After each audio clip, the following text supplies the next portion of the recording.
Welcome to the Slop Temple. We pray this video helps. You begin by combining essentials with the first actionable steps.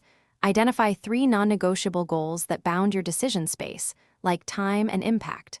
Once set, choose one priority task and commit to a 25-50-minute focus block. This reduces overwhelm by creating a small, finishable unit.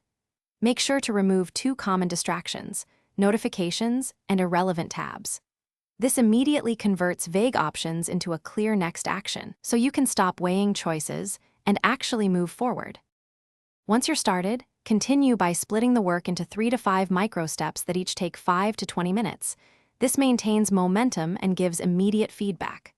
Run quick experiments, /B2 approaches for 1 to 2 cycles, and record simple outcomes.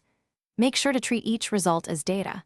Review after every cycle, keep what works, discard what doesn't.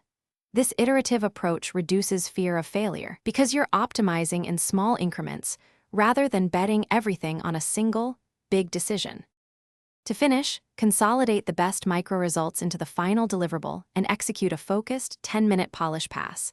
This creates a natural stop condition and prevents perpetual tinkering. Once done, declare the item complete and schedule any follow-ups separately so you don't reopen decisions. If things go wrong, use one key troubleshooting tactic. Force a binary decision, continue or abandon, and apply a 24-hour retry rule before reversing it. This prevents endless reevaluation and trains you to trust small, tested choices.